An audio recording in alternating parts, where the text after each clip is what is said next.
My name is Raymond Winters, and I'm the president of the company my father founded, Jason Winters International. Sir Jason Winters' character held the essence of compassion and bravado. His great respect for life demanded the persistence to live and to teach others to do the same. My father was a cancer patient who was supposed to die in 1977. My father endured 70 radiation treatments.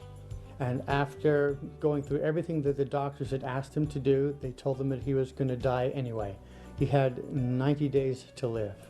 So he embarked on a trip, and he decided that he wasn't going to die. And instead of dying like the doctors had advised him that he was going to do, he told us not to worry, he was going to live. I had a burning desire to get up on the stage and say that cancer doesn't mean death, that I am going on a trip around the world. This ambition to seek the road to health and longevity led to his discovery of natural herbs, and eventually to the creation of his world-famous tea. Before he had cancer, the type of man he was, he decided to retrace Sir Alexander Mackenzie's trip up the Mackenzie River in 1967. Him and his partner Dan Ross got into a canoe and paddled 2,800 miles from its source in Great Slave Lake to where it empties into the Arctic Ocean in Inuvik. During his exploration on the Mackenzie River, a great north storm forced him to the shoreline for 3 days until being rescued by a helicopter. Sir Jason's passion for adventure did not end here, however. He was an adventurer as well. He announced to my mom and us kids that he was going to cross the Atlantic in a helium balloon. In 1978, National Geographic magazine documented his historical helium balloon trip across the Atlantic. Learning from previous experiences, Winters demonstrated his creative ingenuity when constructing safeguards on his helium balloon. When he went across the Atlantic, most people would have put a basket underneath the balloon. My father put a boat. So when he crashed into the sea, they survived. They left from Halifax, Nova Scotia, and they crashed into the sea, and they kind of bobbed around in the sea for a little while, and then they were rescued. When confronted with terminal cancer, Sir Jason displayed a magnificent amount of resilience despite tribulation. Refusing to accept the doctor's diagnosis, he decided to travel the world in search of a cure.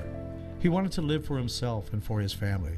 It was his goal that made Jason Winters International become the company that it is today. Sir Jason Winters Tea was born. In the beginning, we used to give the tea away, and one thing led to another, and we decided to market the tea so we could get it out to more people and maybe make a difference in the world. Sir Jason Winters continued teaching others about the importance of health while giving hope to the sick. Today, it is clear that Jason Winters International has retained the integrity on which it was founded.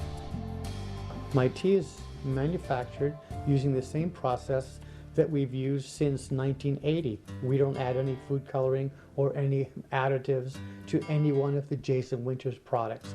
Today, the 3 herbs used in Sir Jason Winters tea are the same as they were in the original mixture.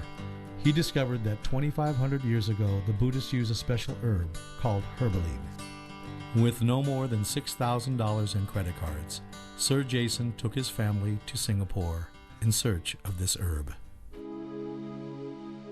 Once he obtained the herbaline, he returned to America in pursuit of a Native American herb used for healing.